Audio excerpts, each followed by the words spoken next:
Hey there, everyone! Welcome back to the channel. Today, we are diving into the latest developments in the Ukraine-Russia conflict, specifically focusing on President Volodymyr Zelensky's ambitious plans for missile defense and the ongoing tensions on the ground. So, buckle up, because this is going to be an intense ride.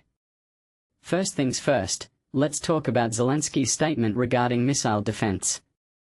He's setting an aggressive timeline, aiming for concrete results by the end of the year.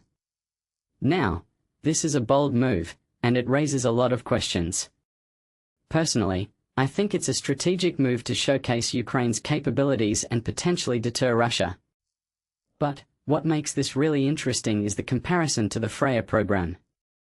Zelenskyy is essentially saying, we can do this too, and we are going to do it faster. It's a powerful message, and it's one that Russia might not be too happy about. Now, let's shift our focus to the ground.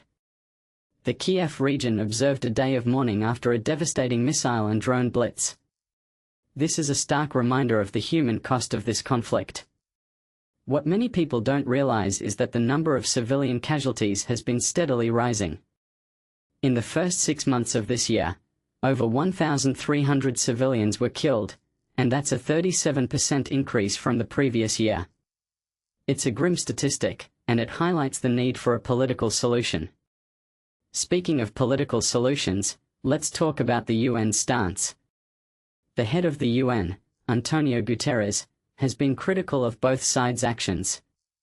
He's right to point out the pattern of escalating strikes against populated areas.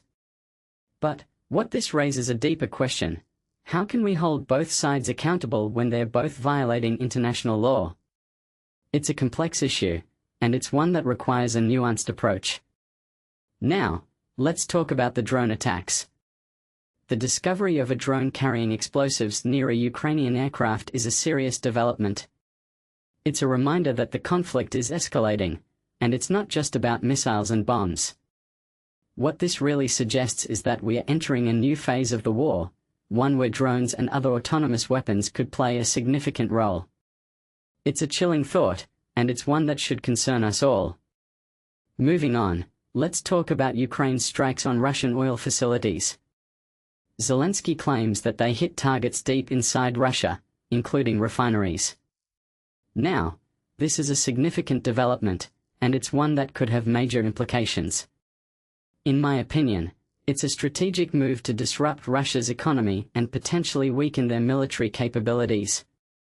But it also raises the question of whether this is a proportional response to the attacks on Ukraine. Finally, let's talk about Zelenskyy's visit to Serbia. It's a bold move, and it's one that sends a clear message to Russia. Personally, I think it's a strategic move to isolate Russia diplomatically. But it also raises the question of whether Serbia is truly committed to peace.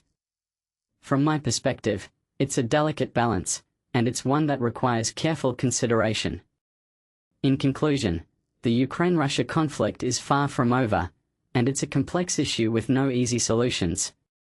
But one thing is clear: Zelenskyy is not backing down, and he's determined to defend his country. As we move forward, it's crucial that we continue to support Ukraine and work towards a peaceful resolution. So, what do you think? How do you see this conflict unfolding? Let me know in the comments below, and don't forget to like and subscribe for more content like this. Thanks for watching, and stay tuned for the next video.